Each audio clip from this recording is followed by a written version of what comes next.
សួស្តីបងប្អូនទាំងអស់គ្នាថ្ងៃនេះនាងខ្ញុំសូមលើកយកវិធីធ្វើបង្អែមបបរល្ពៅគឺគ្រឿងផ្សំយើងមានដូចជាល្ពៅចាស់បន្តិចមកបងប្អូនហើយខ្ទិះដូងតើខ្ញុំយកខ្ទិះដូងកំប៉ុងទឹកដោះគោខាប់អំបិលស្ករសនិងភ្នែកកែបបងប្អូនភ្នែកកែបហើយជាមុនដំបូងគឺយើងចាត់ល្ពៅរបស់យើងជាសម្បកចិន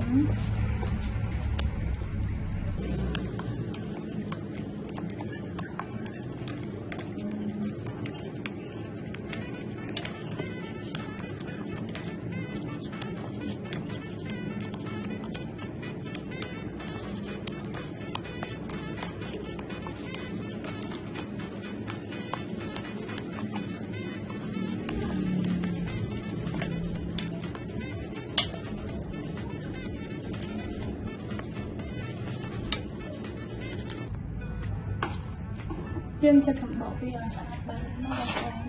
ពេលមកយើងយកស្លាបព្រាឆ្កាស់គ្រាប់របស់វាចេញ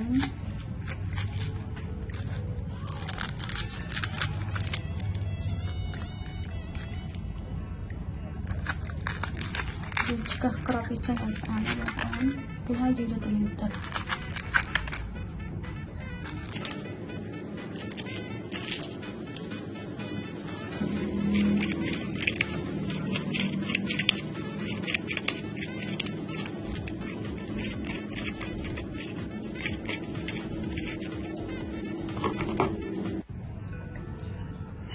យើងឆ្កាស់គ្រាប់វារួចហើយបងប្អូន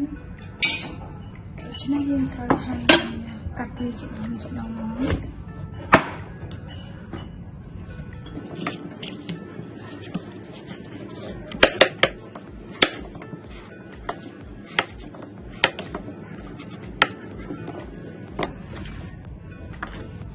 កាត់ធំឬតូចតាមចំណង់ចំណូលចិត្តបងប្អូន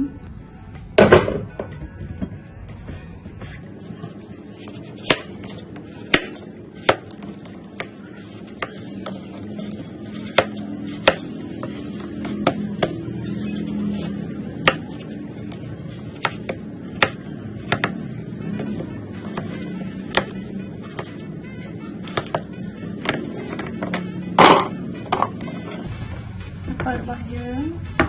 ហាន់រួចហើយកាត់ជាដុំរួចហើយបងប្អូនតែមុននឹងតាមដានទស្សនាពីរបៀបធ្វើសូមបងប្អូនជួយចុច like និង subscribe channel YouTube របស់នាងខ្ញុំផងចា៎បងប្អូនចាប់បានដាក់ឆ្នាំមក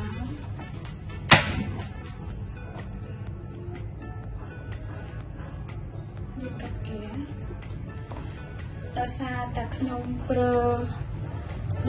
ខ្ទិះដូងកំប៉ុងដូច្នេះហើយខ្ញុំប្រើទឹកសសម្រាប់ដាំដល់បងប្អូនប្រើដូងច្បាស់ស្រស់គឺយើងដាក់ទឹកចុងទឹកទុំដាក់បន្តិចព្រោះល្ពៅនេះធ្វើតាមបន្តិចទេចាប់ដាំទឹកមក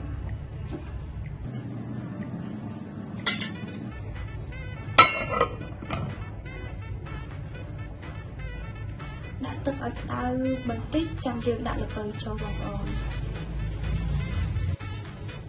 ពេលនេះទឹករបស់យើងគឺបានក្តៅបន្តិចហើយដូច្នេះយើងដាក់ល្ពៅរបស់យើងចូលតែម្ដងទៅ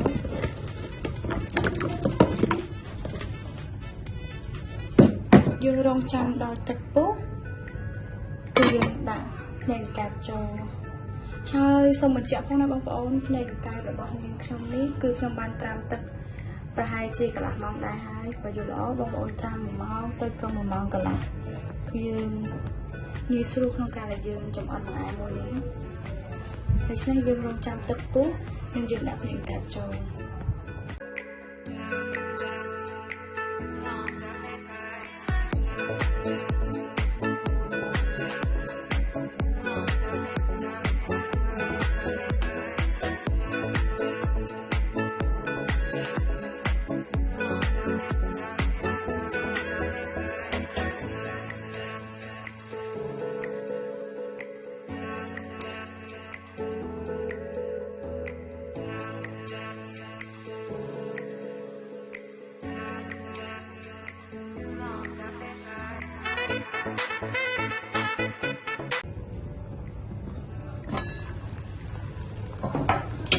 យើងបើកមើលម្ដងទៀតណាតែល្ពៅរបស់យើងផុយល្អណាស់ហើយ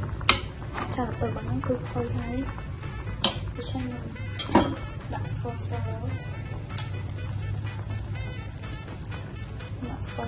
តែកន្លះព្រែទេព្រោះខ្ញុំប្រើដាក់គូខាត់ទៀតបងប្អូនយើងកូរកសសិនណាកូរទៅលេងណា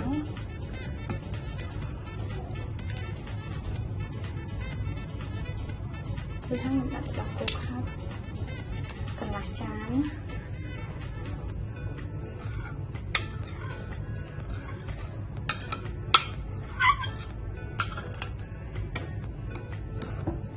យើងកូរណាបងប្អូន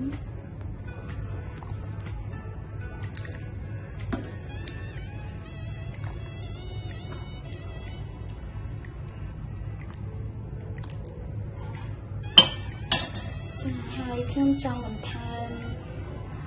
ខ្ទិះដូងកំប៉ុងខ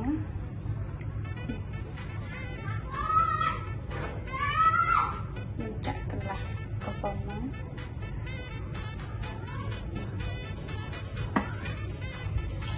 ជួយកូរម្ដងទៀតណាគឺបងអានរបស់យើងគឺឆ្អិនហើយបងប្អូនយើងអាចយកទៅទទួលទានបានហើយញ៉ាំក្តៅក៏បានចាំត្រជាក់ក៏បានដែរបងប្អូន